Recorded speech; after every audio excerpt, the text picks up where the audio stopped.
जय हिंद. आजपर्यंत आपण मुंबईसाठी वेगवेगळे नाव ऐकताना पाहिले, पण आज आपण एक मुंबईसाठी नवीन नाव बघतोय, ते म्हणजे पावसात बुडणारी मुंबई. कधीतरी थांबेल काही पाण्याची कहाणी. तर जाणून घेऊया या व्हिडिओमध्ये आपल्या मुंबईबद्दलचं एक भयानक वास्तव. ते बघा, मुंबईबद्दल एका मुलाला प्रश्न विचारला की तुला पावसात काय आवडतं. त्याच्यावर तो म्हणतोय मला शाळा बुडते ते आवडते, माझं पुस्तक वाहून जाते. पण म्हणला आणि ते मुलगा थांबला. तिथं विचारलं पण काय, तर तो म्हणतो माझी आई रडती कारण आमच्या घरात पाणी शिरतं. तर विचार करा, एक छोटासा मुलगा त्याच्या घरामध्ये पाणी शिरतंय ह्या गोष्टीबद्दल जर त्याला इतकं भयानकपणे ते जर त्याच्या भावना व्यक्त करत असेल, तर ही आपल्या मुंबईची व्यथा, पाण्याशी लढणाऱ्या माणसाची व्यथा आपण या व्हिडिओमध्ये बघूयात. याची ओळख करून देताना बघा, जसा जून महिना जवळ येतो तसं मुंबईकराच्या काळजाचा ठोकरायला लागतं काळज त्यांचं. त्यांच्या काळजाचा ठोका चुकतो. पावसाचा आनंद नाही, काळजीची तमा त्यांना वाटायला लागते. कारण घरात पाणी शिरणार का, लोकल बंद होईल का, रस्त्यावर चालता येईल का, ही प्रश्नचिन्ह दरवर्षी त्यांच्या समोर उभी असतात. आणि मुंबई पावसामध्ये पाण्यामध्ये दरवर्षी का बुडते ह्याच्या कारणांचा ज्यावेळेस आपण विचार करतो, त्याच्यामध्ये काही महत्वाचे सगळ्यात मेन कारण बघा याच्यामध्ये पाहायला मिळतात. ते आहे जुनी ड्रेनेज सिस्टम. या जुन्या ड्रेनेज सिस्टमचा जर विचार केला तर ही ड्रेनेज सिस्टम बघा, ब्रिटिश काळातील व्यवस्था जी आजपर्यंत आपण तीच वापरतोय. त्याच्यानंतर जे आहे इन्फ्रास्ट्रक्चर मध्ये बघितलं तर वाढणाऱ्या बिल्डिंग्स, पण नाले पूर्वीसारखेच. त्याच्यानंतर आहे समुद्र सपाटीपासून जवळ. ठीक आहे, पाणी वाहून न जाता ते तिथंच साचतं. कारण मुंबईचा समुद्र जर बघितला तर त्या समुद्रापासून तर तिथली जी जमिनीची उंची आहे ती जास्त नाही, तिच्या जवळपासच आहे. त्यामुळे मुंबईचं पाणी समुद्रामध्ये न वाहून जाता ते तिथंच साचते. ह्याच्यानंतर आणखी एक महत्वाची गोष्ट जर बघितली तर ती आहे अतिक्रमण.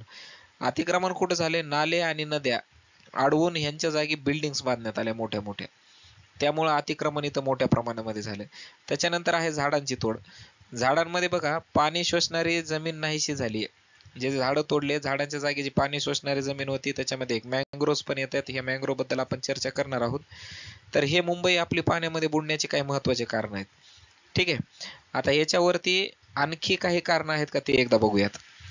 याच्यामध्ये बघा, हा महत्वाचा मुद्दा आहे. या मुद्द्यावरती मी मुद्दाम बोलतोय, जो म्हणजे सरकार, बिल्डर आणि भ्रष्टाचार. हा मुद्दा काय एकदा बघूया.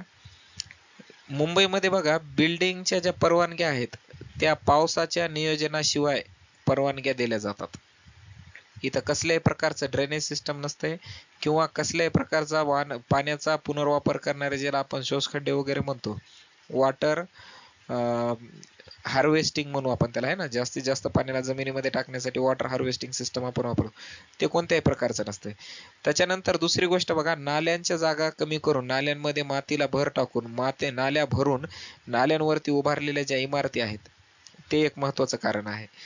त्याच्यानंतर आपला स्वच्छता अभियान. भारतामध्ये जो स्वच्छ भारत मिशन आहे, स्वच्छता अभियान आहे, हे फक्त आपल्याला कागदावरच पाहायला मिळतात. प्रत्यक्षामध्ये बघितलं तर गटारे तसेच प्लास्टिकनं भरलेली आज पण आपल्याला मुंबईमध्ये पाहायला मिळतात. त्यानंतर बघा, प्रशासनाचा ढिसाळ नियोजन, बिल्डर लॉबीचा दबाव. प्रशासनावरती जो काही त्यांचं नियोजन आहे ते एकदम ढिसाळ नियोजन दिसतंय. इथं कुठेतरी ह्यांच्यावरती ही जी बिल्डर लॉबी आहे यांचा प्रभाव दिसतो आपल्याला. त्यानंतर बघा, आणखी काही महत्वाचे पॉईंट बघितले तर याच्यामध्ये नाल्यांची स्वच्छता आणि त्यांचं जे नियोजन आहे एकदम निकृष्ट दर्जाचं. यामध्ये बृहन्मुंबई जी आहे, BMC महानगरपालिका, ही दरवर्षी नाल्यांची स्वच्छता आणि पावसाळी तयारीसाठी कोट्यवधी रुपये खर्च केले जातात, तरीही पहिल्याच पावसामध्ये मुंबई जलमय होऊन जाते. यामुळे निधीचा अपव्यय आणि भ्रष्टाचाराचे संकेत आपल्याला पाहायला मिळतात. दुसरी गोष्ट बघा, अनियंत्रित बांधकाम आणि अतिक्रमण.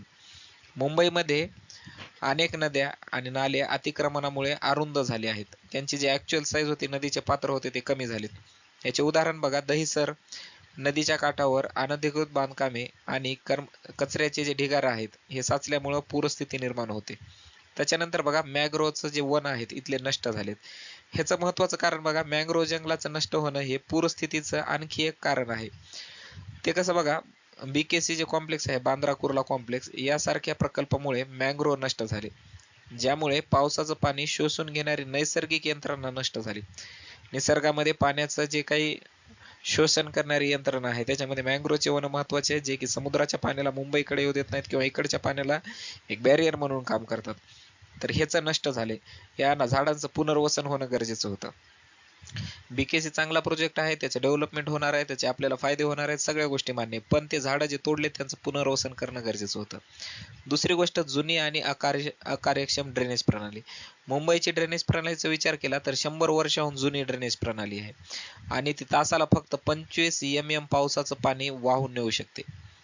ठीक आहे, 25 मिलीमीटरच्या पेक्षा जर जास्त पाऊस पडला तर ती जी काही ड्रेनेज सिस्टम आहे ती सगळी ब्लॉक होऊन जाईल, बंद होऊन जाईल. त्याच्यापेक्षा जास्त पाणी आलं तर ती कार्यरत नाही राहत, ज्यामुळे मुंबईमध्ये पाणी भरते आणि मुंबईमध्ये पावसाचं प्रमाण आपल्याला पाहायला मिळते. पावसाळ्यामध्ये हे प्रमाण खूप जास्त असते, ज्यामुळे पाणी साचते. मुंबईच्या मोस्ट ऑफ भागामध्ये पाणी साचण्याचं कारण हे आहे की तिची जी ड्रेनेज सिस्टम आहे ती 100 वर्ष अगोदरच्या मुंबईला विचार करून डिझाईन केलेली होती. त्याच्यामध्ये फक्त 25 mm पावसाचं पाणी साचते. त्यानंतर नव्या प्रकल्पामधील भ्रष्टाचार. आता बघा, नुकतीच कालचीच न्यूज आहे, नुकत्याच उद्घाटन झालेल्या वरळीचा जो मेट्रो स्थानक आहे त्याच्या पहिल्याच पावसामध्ये त्याच्यामध्ये पाणी साचले. मग यामुळे आपल्याला बांधकामामधील निकृष्ट दर्जा आणि भ्रष्टाचार हे किती मोठा आहे हे आपल्या समोर उघड झालं आहे. यानंतर बघा, आता ह्याच्यावरती हे तर झाले मुंबईचे प्रॉब्लेम, मुंबईचे पाणी साचण्याचे, पाऊस पडण्याचे सगळे प्रॉब्लेम. मग याच्यावर उपाय काय आहे? याच्यावर उपाय बघा, आपल्या इथे एक स्मार्ट ड्रेनेज सिस्टम जी आपल्याला सेन्सर बेस्ड असली पाहिजे आणि अपग्रेड केलेली अपग्रेड केलेले जे पंपिंग स्टेशन आहेत ते आपल्याला मुंबईमध्ये तात्काळ लावणं गरजेचं आहे. त्याच्यानंतर प्लास्टिकवर 100% बंदी करणं गरजेचं आहे. ह्या प्लास्टिकवरती बंदी सरकारनं करणं गरजेचं आहे आणि नागरिकांची जबाबदारी आहे की आपण कमीत कमी प्लास्टिकचा वापर करावा. केला तरी पण त्या प्लास्टिकचं जे काही विल्हेवाट लावायची ती योग्य पद्धतीने लावणं. त्याच्यानंतर आपत्कालीन व्यवस्थापन. इमर्जन्सीमध्ये बघा, लोकल ट्रॅक आणि रस्ते सुरळीत ठेवणं हे आपलं काम आहे. आता त्याच्यासाठी आपण कोणती सिस्टम लावणार आहेत ते बघूया. त्याच्यानंतर वृक्ष लागवड आहेत, मँग्रोवचं संरक्षण वाढवणं गरजेचं आहे आणि जनतेचा सहभाग वाढवणं हा सगळ्यात महत्त्वाचा भाग आहे. कारण आता मुंबईचा बदल फक्त आपणच करू शकतो. आता आपण त्या नेत्यांवरती डिपेंड राहणं बंद करायला पाहिजे. हे पाठीमागचं तुम्हाला जे चित्र दिसतंय हे आहे जपान या शहरामधला टोकियो. ठीक आहे, जपानची जी राजधानी आहे टोकियो, या टोकियो शहरामध्ये तिथलं जे पूर नियंत्रण प्रणाली आहे, तुम्हाला माहिती आहे जपान जे आहे ते 7 नद्यांच्या काठावरती बसलेलं शहर आहे. जर थोडा जरी भूकंप आला किंवा थोडी जरी समुद्रामध्ये काही हालचाल झाली ना तर त्या नद्यांना पूर येते आणि जपानमध्ये करोडो लिटर पाणी येते त्या टोकियोमध्ये आणि टोकियो शहर सगळं पाण्याखाली गेलं असतं. पण त्या इतक्या मोठ्या पाण्यामध्ये पण टोकियो शहराला वाचवण्याचं काम करते ही ड्रेनेज सिस्टम. ह्याच्यामध्ये काय आहेत बघा, जसे रेल्वेचे टनल असतात ना तसे मोठे मोठे टनल बांधलेले आहेत यांनी पाण्याला फिरण्यासाठी आणि जितकं पण पाणी येते हे सगळं हे पाणी ह्याच्यामध्ये जमा होते आणि हे जमा झालेलं पाणी नंतर पंपच्या माध्यमातून हे नदी समुद्रामध्ये सोडल्या जाते. ह्या सिस्टम बद्दल जर मला माहिती आहे, या सिस्टम बद्दल जर तुम्हाला माहिती आहे, या सिस्टम बद्दल आपल्या सरकारला माहित नसेल का? मग तरी सरकार डोळे झाकून का बसतंय? सरकार अशा प्रकारचे सिस्टम आपल्या इथं का लावत नाही? त्यांना मुंबईला वाचवायचं नाही का? असे बरेच प्रश्न आपल्या समोर उभे राहतात आणि मग त्यांच्यावरतीचा आपला जो विश्वास आहे गव्हर्नमेंटवरचा किंवा नेत्यांवरचा, राजकारण्यांवरचा, तो आपला कमी होत चाललाय. यामुळे आता आपल्याला समोर येणं गरजेचं आहे. कारण बघा, मुंबई पावसात भिजते पण उभी राहते. ठीक आहे, मुंबई दरवर्षी पावसात भिजते आणि ती पुन्हा उभी राहते. हे मुंबईचा स्पिरिट आहे. पण किती काळ, हा प्रश्न आपल्या समोर आहे. आता उठायची वेळ आली आहे. आता आपल्या सगळ्यांना जागा होण्याची वेळ आली, नाहीतर पुढच्या पिढीला आपल्याला सांगावं लागेल इथं एक मुंबई नावाची स्वप्न नगरी होती, एक स्वप्नांची मुंबई होती. आणि हे जर येऊ द्यायचं नसेल तर आज आपल्याला सावध होणं गरजेचं आहे. आपल्याला उठणं गरजेचं आहे. आपल्याला काहीतरी ऍक्शन घेणं गरजेचं आहे. सरकारवर डिपेंड नाही राहायचंय. ह्याच्यासाठी तुम्ही एक पाऊल उचला. तुमचं एक पाऊल मोठं योगदान ठरू शकतंय. हा व्हिडिओ शेअर करा, याच्यावरती प्रतिक्रिया द्या, तुमच्या कमेंट्स करा आणि आपल्या भागामध्ये काय उपाय करता येईल ते सुचवा. तुम्ही ज्या भागामध्ये राहत असताल मुंबईच्या, त्या भागामध्ये तुम्ही याच्यावरती काय पर्याय सुचवायला पाहिजेत यावरती कमेंट करा. आपण एक मोठं कॅम्पेन चालू करूया आणि नक्कीच आपण याच्यामधून आपण एकत्र आलो तर मुंबई नक्कीच वाचेल.